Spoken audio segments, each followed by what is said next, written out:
আসসালামু আলাইকুম বন্ধুরা। এখন আমরা প্রাথমিক বিজ্ঞান চতুর্থ শ্রেণী এর 6 অধ্যায় পদার্থ। এই পদার্থের মধ্যে আমরা এই ছকগুলি পূরণ করব। এখানে এই 40 পৃষ্ঠার মধ্যে ছক এর প্রশ্নটা হলো পদার্থের সাধারণ বৈশিষ্ট্যগুলো কি।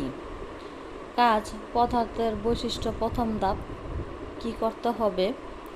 পানি সহ একটি পরিষ্কার গ্লাস, রাবার ব্যান্ড এবং কয়েকটি পাথরের টুকরো নেই। নিচে দেখানো ছকের মতো খাতায় একটি ছক তৈরি করি। এরকম আরও এই জায়গায় রয়েছে 41 পেজে আছে আলোচনা, ফলাফল। তারপরে আরও রয়েছে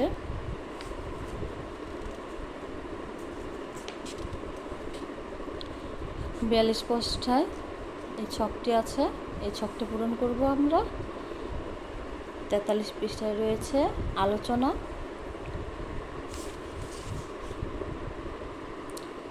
45 পৃষ্ঠায় কাজ আছে এখানে দুটি, আর 44 পৃষ্ঠা, তারপর হলো 45 পৃষ্ঠা। এগুলো আজকে আমরা পূরণ করব। এই জায়গায় এখানে আমরা তারপর অনুশীলনী পূরণ করে ফেলব। তো চল আমরা প্রথম 6 অধ্যায়ের প্রথম যে ছকগুলো আছে ওগুলো দেখে নিই।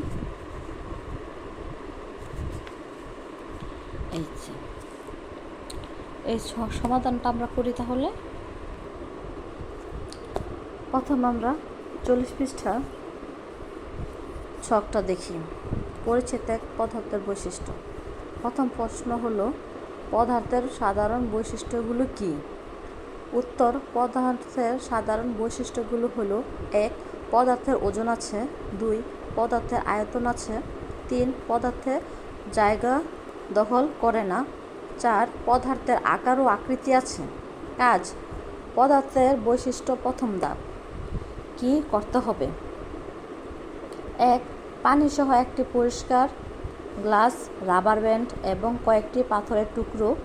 এই যে জায়গায় একটি গ্লাস রয়েছে, গ্লাসের মধ্যে আমরা দেখতে পাচ্ছি রাবার, এই পর্যন্ত রাবার ব্যান্ড, তারপরগুলো হচ্ছে পানি। 2. নিচে দেখানো ছকের মতো খাতায় একটি ছক তৈরি করি। এখানে একটা ছকটা দেখি। 1. পানিতে পাথরের টুকরো দেওয়ার পূর্বে, এই যে এই জায়গায় পানির গ্লাসে পানির উপরিতল দেখেছ, পাথরের টুকরো দেওয়ার পূর্বে। 2. পাথরের টুকরা দেওয়ার পর, এই যে এখানে দেখানো হয়েছে পানির উপরিতল পাথরের টুকরো দেওয়ার পর। 3 নম্বর পাথরের টুকরো সরিয়ে নেওয়ার পর। এখানে পাথরের টুকরোটা সরিয়ে নেওয়ার ফল। আচ্ছা, ঠিক আছে, দেখি আমরা। 3. রাবার ব্যান্ডের সাহায্যে গ্লাসে পানি উপরিতল চিহ্নিত করি এবং প্রথম কলামে ছবি আঁকি। 4. গ্লাসের পানিতে পাথরের টুকরো দেই। 5. ছকের দ্বিতীয় কলামে পানির নতুন উপরিতল চিহ্নিত ছবি আঁকি। পানিতে দেওয়া বস্তু সরিয়ে নেই এবং উপরিতলের পরিবর্তন লক্ষ্য করি। 7. ছকের তৃতীয় কলামে পানির পরিবর্তিত উপরিতল চিহ্নিত করে ছবি আঁকি। এই যে জায়গায় একটি ছবি, দুটি এখান থেকে সরিয়ে নেওয়ার পর এখানে কি হয়েছে এটা আমরা দেখতে পাচ্ছি। পানিতে পাথরের টুকরো দেই, পানি থেকে পাথরের টুকরো সরিয়ে নিই। কাজ পদার্থের বৈশিষ্ট্য। দ্বিতীয় ধাপ কি করতে হবে? 1. স্ট্র দিয়ে একটি দাঁড়িপাল্লা তৈরি করি এবং একটি চালের দানা ও একটি স্টেপলার পিন নেই। এই যে এখানে আমরা ছকে দেখতে পাচ্ছি একটি চালের দানা, একটি স্টেপলার পিন, একটি দাঁড়িপাল্লা। দ্বিতীয় কলমে দেখে আমরা ছকটি কি আছে। নিচে দেখানো ছকের মতো খাতায় একটি ছক তৈরি করি। চালের দানা একটি স্টেপলার পিন। অনুমান দাঁড়িপাল্লা অবস্থা, এখানে আমরা দেখতে পাচ্ছি চিহ্নগুলি। 3, এক হাতের উপর একটি চাল দানা রাখি, এরপর একটি স্টেপলার পিন রাখি, কোনো ওজন অনুভব কি করছি। অনুমানটি ছকে এক সারিতে লিখি। 4, দাঁড়িপাল্লার এক পাশে চালের দানাটি রাখি। 5, দাঁড়িপাল্লার কি পরিবর্তন হয় তা পর্যবেক্ষণ করি। দাঁড়িপাল্লার অবস্থাটি ছকের 2 সারিতে প্রথম কলামে অঙ্কন করি। 6, এরপর দাঁড়িপাল্লার এক পাশে স্টেপলার পিন দিই। 7, দাঁড়িপাল্লার অবস্থান কি পরিবর্তন হয় তা পর্যবেক্ষণ করি। দাঁড়িপাল্লার অবস্থাটি ছকের 2 সারিতে 2 কলামে অঙ্কন করি। 8, কাজটি নিয়ে সহপাঠীদের সাথে আলোচনা করি। এবার আমরা দেখতে পাচ্ছি 44 পৃষ্ঠায় বায়ু কি। প্রশ্ন, বায়ু বৈশিষ্ট্যগুলো কি? কাজ, বায়ুর বৈশিষ্ট্য প্রথম ধাপ। আমরা এটা পূরণ করি, দেখি বৈশিষ্ট্যগুলো সমাধান। পরিচ্ছেদ 2, বায়ু কি। প্রশ্ন, বায়ুর বৈশিষ্ট্যগুলো কি? উত্তর, বায়ুর বৈশিষ্ট্যগুলো হলো: 1, বায়ু জায়গা দখল করে। 2, বায়ুর ওজন আছে। 3, বায়ু চাপ প্রয়োগে বাধা প্রদান করে। কাজ, বায়ুর বৈশিষ্ট্য প্রথম ধাপ।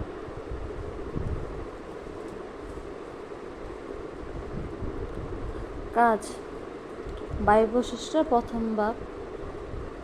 1, কি করতে হবে? 1, দুটি পরিষ্কার কাচের গ্লাস ও একটি কাচের বা প্লাস্টিকের পানিপূর্ণ পাত্র নেই। এখানে আমরা ছকটি দেখতে পাচ্ছি। 2, একটি গ্লাস পানিপূর্ণ পাত্রে এমনভাবে ডুবাই যাতে গ্লাসের ভিতর পানি প্রবেশ করতে পারে। 3, গ্লাসটিকে পানির ভিতর উল্টা করে ডুবিয়ে ধরে রাখি। 4, দ্বিতীয় গ্লাসটিকে উল্টা করে চাপ দিয়ে পানির ভিতর প্রবেশ করাই। 5, দ্বিতীয় গ্লাসটিকে ঠিক প্রথম গ্লাসটির নিচে নিয়ে সামান্য কাত করে যাতে দ্বিতীয় গ্লাসের বাতাস প্রথম গ্লাসে যেতে পারে। 6, গ্লাস দুইটির মধ্যে কি পরিবর্তন হচ্ছে তা লক্ষ্য করি এবং ফলাফল খাতায় লিখি। কাজ, বায়ুর বৈশিষ্ট্য 2 ভাগ। কি করতে হবে? 1, ফোলানো ও চুপসানো দুটি ফুটবল নেই। এখানে আমরা দেখতে পাচ্ছি ছবি। 2, দুটি বলে চাপ প্রয়োগ করি এবং আঘাত করি। 3, কাজটি থেকে যা পর্যবেক্ষণ করি তা বুঝতে পারি তা খাতায় লিখে রাখি। কাজ, বায়ুর বৈশিষ্ট্য 3য় ভাগ। 2, কি করতে হবে?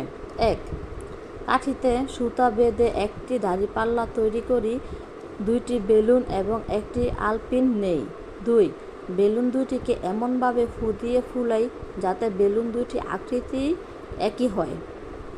এখানে আমরা দেখতে পাচ্ছি দাঁড়িপাল্লায় 2টি পাশে 2টি বেলুন। 3, পাশে দেখানো ছবির মতন বেলুন দুটিকে দাঁড়িপাল্লায় 2টি পাশে ঝুলিয়ে দেই। 4, দাঁড়িপাল্লাটি আনুভূমিকভাবে সমান করি। 5, আলপিনের সাহায্যে আলতো করে বেলুনের মুখের দিকে একটি ছিদ্র করি যাতে বাতাস আস্তে আস্তে বের হয়ে যেতে পারে। 6, বেলুন ও দাঁড়িপাল্লায় কি পরিবর্তন হয় তা পর্যবেক্ষণ করি। 7, নিজের পর্যবেক্ষণ খাতায় লিখে রাখি। সুতা, এই যে শলাকা বেলুন আমরা এখানে দেখতে পাচ্ছি। এখন আমরা 6 ধাপ অনুশীলনীতে 1 নঙে রয়েছে শূন্যস্থান পূরণ করি। এখানে 3টি শূন্যস্থান রয়েছে। 2 নঙে রয়েছে 3টি সঠিক উত্তর। এখানে সঠিক উত্তরে টিক চিহ্ন ব্যবহার করতে হবে। 3 নঙে রয়েছে সংক্ষিপ্ত 3টা প্রশ্ন। 4 নঙে রয়েছে 2টি বড় বর্ণনামূলক প্রশ্ন। 5 নঙে রয়েছে আমাদের একটি প্রশ্ন, এটাকে আমরা করতে পারি। আমরা সমাধানটা দেখি। অনুশীলনের প্রশ্ন উত্তর 1 নং শূন্যস্থান পূরণ করি। 1. পদার্থের যে জায়গা দখল করে তাকে ওই পদার্থের আয়তন বলে। কোনো বস্তুকে পৃথিবী তার কেন্দ্রের দিকে কত জোরে টানছে তা পরিমাণই হলো ওজন। এখন ওজন হবে। 3. বস্তুর ওজন পরিমাপের একক হচ্ছে গ্রাম বা কিলোগ্রাম। সঠিক উত্তর টিক চিহ্ন দেই। 1. পদার্থের সাধারণ বৈশিষ্ট্য কোনটি? রং, গন্ধ, আয়তন, গঠন। এখন উত্তরটি হবে আয়তন। বস্তুর ওজন পরিমাপের জন্য নিচের কোনটি পরিমাপক যন্ত্রটি ব্যবহার করা হয়? দাঁড়িপাল্লা, রুলার, থার্মোমিটার, পরিমাপক পাত্র। ক হবে উত্তর দাঁড়িপাল্লা। 3. রান্নার তেল পরিমাপের একক কোনটি? বর্গ সেন্টিমিটার, লিটার, ঘন সেন্টিমিটার, মিটার। এখানে হবে খ লিটার। 3 নঙে রয়েছে সংক্ষিপ্ত প্রশ্ন উত্তর। 1. বায়ুর 3টি বৈশিষ্ট্য। উত্তর, বায়ুর 3টি বৈশিষ্ট্য হল: 1. বায়ু জায়গা দখল করে। 2. বায়ুর ওজন আছে। 3. বায়ু চাপ প্রয়োগে বাধা প্রদান করে। 2. বস্তুর ওজন বলতে কী বুঝো? উত্তর হবে, কোনো বস্তুকে পৃথিবী তার কেন্দ্রের দিকে যে জোরে টানছে তাই হলো বস্তুর ওজন। আমরা দাঁড়িপাল্লা বা নিক্কি ব্যবহার করে বস্তুর ওজন পরিমাপ করতে পারি। বস্তুর ওজন পরিমাপের একক হলো গ্রাম বা কিলোগ্রাম। 3. বস্তুর আয়তন বলতে কী বুঝো? কোনো পদার্থে যে পরিমাণ জায়গা দখল করে তাকে তার আয়তন বলে। কঠিন বস্তুর আয়তন ঘন সেন্টিমিটার বা ঘনমিটার এককে পরিমাপ করা হয়। আবার তরল বস্তুর আয়তন পরিমাপের একক হলো মিলিমিটার বা লিটার। বর্ণনামূলক প্রশ্ন উত্তর। 1. পদার্থ কি তা ব্যাখ্যা করো। উত্তর, যার ওজন আছে, আয়তন আছে এবং জায়গা দখল করে এবং বল প্রয়োগে বাধা সৃষ্টি করে তাকে পদার্থ বলে, যেমন মাটি বা পানি, বায়ু ইত্যাদি। প্রকৃতিতে পদার্থকে কঠিন, তরল ও বায়বীয় এই 3টি অবস্থায় পাওয়া যায়। 2. প্রশ্ন হলো, পরীক্ষার সাহায্যে আমরা কিভাবে প্রমাণ করতে পারি যে বায়ু একটি পদার্থ? উত্তর, বায়ু যে একটি পদার্থ তা আমরা নিচের পরীক্ষার সাহায্যে সহজেই প্রমাণ করতে পারি।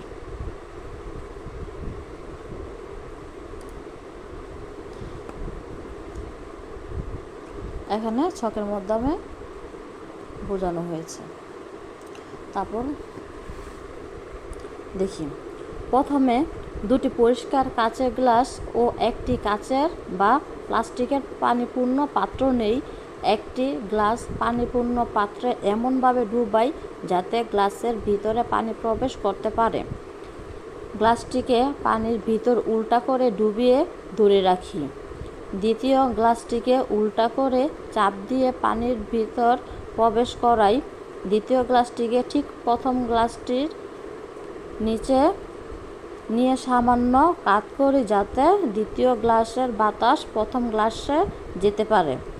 আমরা যখন বায়ুপূর্ণ দ্বিতীয় গ্লাসটি পানির নিচে কাত করি তখন দ্বিতীয় গ্লাস থেকে বাতাস প্রথম গ্লাসে প্রবেশ করতে পারে। বাতাস প্রথম গ্লাসে পানিকে ঠেলে বের করে দেয়। এই পরীক্ষা থেকে আমরা বুঝতে পারি বাতাস প্রথম গ্লাসটি থেকে পানি সরিয়ে সেই জায়গায় দখল করেছে এবং পরীক্ষা থেকে আমরা প্রমাণ করতে পারি যে বায়ু একটি পদার্থ।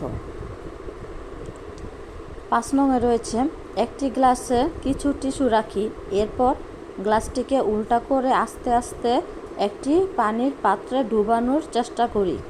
এখানে গ্লাসটি টিস্যু দেখি।